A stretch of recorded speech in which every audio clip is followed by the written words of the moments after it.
Traditional ship building Nations के पास जो design expertise थी, आज आप जानते हैं कि वह धीरे धीरे कम हो रही है। नई पीढ़ी इस क्षेत्र में कम आ रही है। दूसरी तरफ भारत के पास नई पीढ़ी के इंजीनियर्स की बड़ी संख्या है। आईटी टैलेंट्स भी हमारे पास हैं। स्टिमुलेशन और आर्टिफिशियल इंटेलिजेंस कैपेबिलिटीज भी हमारे पास है। हम world class ship design hub बन सकते हैं। साथियों, स्वदेशी हथियार हमारे लिए कितने जरूरी हैं, इसका उदाहरण हमें ऑपरेशन सिंदूर के दौरान देखने को आपको मिला होगा।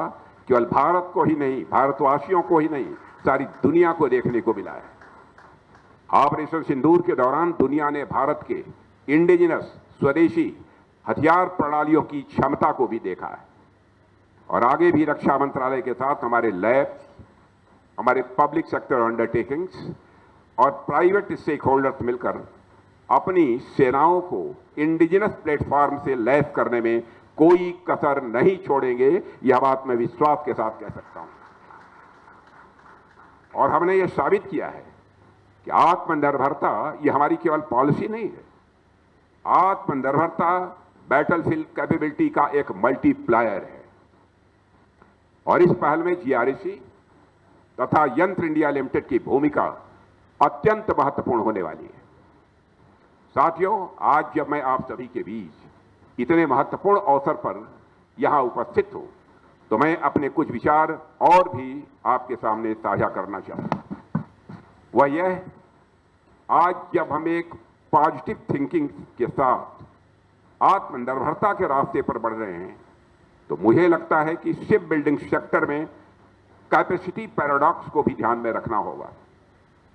कैपेसिटी पैराडॉक्स का विचार शिप बिल्डिंग की दुनिया में चल रहे एक बड़े बदलाव को समझने में मदद करता है।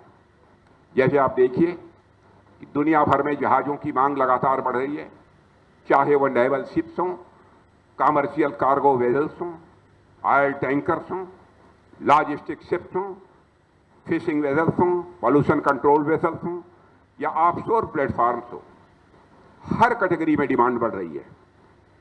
समुद्री व्यापार भी तेजी से बढ़ रहा है। हमारी नौ सैनिक शक्ति का विस्तार भी तेजी से हो रहा है और समुद्री सुरक्षा की चुनौतियां भी बढ़ रही हैं, यानी डिमांड साइड पर कोई कमी नहीं है। दूसरी तरफ मैं आपका ध्यान आकर्षित करना चाहता हूं, यूके, यूएसए, नीदरलैंड और फ्रांस जैसे ट्रेडिशनल जहाज बनाने वाले जो देश रहे हैं, उन्होंने कॉलोनियल एरा में शिप बिल्डिंग के बल पर ही अपनी कॉलोनी स्थापित की थी। लेकिन पिछले कुछ डिकेड्स में ये देश अपनी शिप बिल्डिंग कैपेसिटी को धीरे धीरे अब कम करते जा रहे हैं। कम कर रहे हैं या कम हो रहा है, यह एक दूसरा विषय है, पर इतना जरूर है कि इनकी शिप बिल्डिंग कैपेसिटी धीरे धीरे कम हो रही है।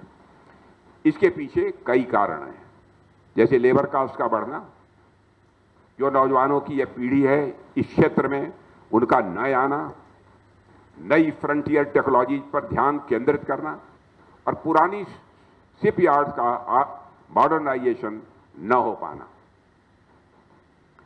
इसका नतीजा यह निकला है कि ग्लोबल शिप बिल्डिंग कैपेसिटी में एक गैप पैदा हो रहा है। और तीसरी और सबसे इंटरेस्टिंग बात यह है कि जहाज निर्माण में टेक्नोलॉजी इतनी तेजी से बदल रही है। जब तक एक जहाज डिजाइन और डेवलपमेंट का उसका काम पूरा होता है, तब तक कई टेक्नोलॉजीज आउटडेटेड हो चुकी होती है। एक छोटे जहाज को भी डिजाइन से लेकर डिलीवरी तक आने में 5 से 10 साल लग जाते हैं, आप जानते हैं। बड़े वारशिप्स या एडवांस कमर्शियल वेजल्स के मामले में तो 15 to 20 ईयर्स तक का समय लग जाता है। इस बीच propulsion systems, sensors, weapons, automation, green fuel technology, सब कुछ काफी बदल जाता है। मतलब यह है कि जहाज बनने से पहले ही उसकी कुछ टेक्नोलॉजी पुरानी हो चुकी होती है। तो यह एक बहुत बड़ा चैलेंज है हम सबके सामने। साथियों, इन तीनों स्थितियों को यदि आप मिला दीजिए, बढ़ती डिमांड, घटती ट्रेडिशनल शिप बिल्डिंग कैपेसिटी और तेजी से बदलती टेक्नोलॉजी, जब इन तीनों को मिलाएंगे तो एक ग्लोबल शिप बिल्डिंग वैक्यूम पैदा हो रहा है, यह कहने में भी मुझे संकोच नहीं है। और यह वैक्यूम 3 क्षेत्रों में सबसे अधिक हमको देखने को मिल रहा है, डिजाइन में, मैन्युफैक्चरिंग में और मेंटेनेंस, रिपेयर एंड ओवरहॉल यानी एमआरओ में। और यही वह गोल्डन पीरियड है जिसे भारत कैप्चर कर सकता है। और मैं कहना चाहता हूं, आप लोगों के बल के आधार पर हम सब इसको कैप्चर करके ही रहेंगे। साथियों, पहली बार डिजाइन की करते हैं।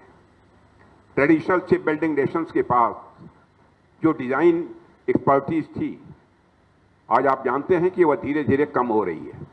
नई पीढ़ी क्षेत्र में कम आ रही है।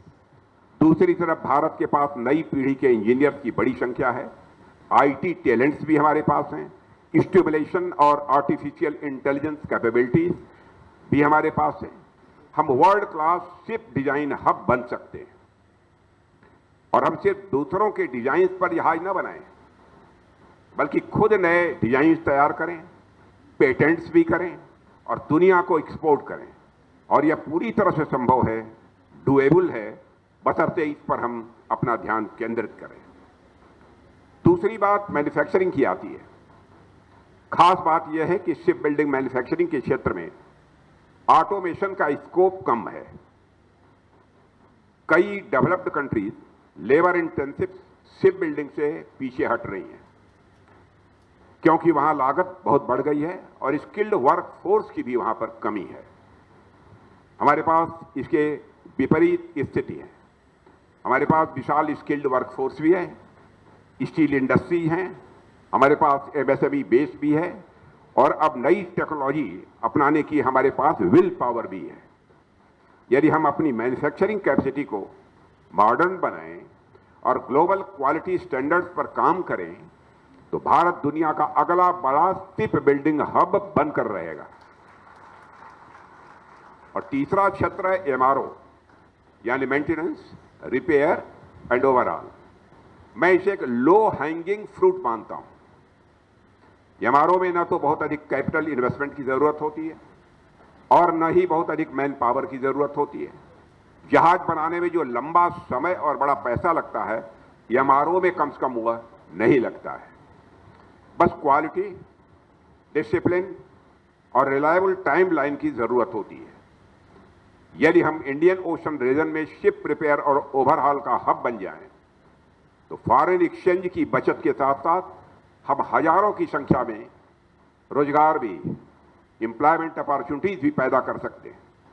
आज भी हमारे बनाए वारशिप्स दुनिया के कॉन्फ्लिक्ट रीजन से होकर हमारी एनर्जी सप्लाई को सुरक्षित रखने में मदद कर रहे हैं। लेकिन एमआरओ के क्षेत्र में हम और भी बहुत कुछ कर सकते हैं, यह हमारी क्षमता है। मैं चाहता हूं कि जीआरसी इस दिशा में विचार करे और जीआरसी इस दिशा में भी अपने कदम आगे बढ़ाए।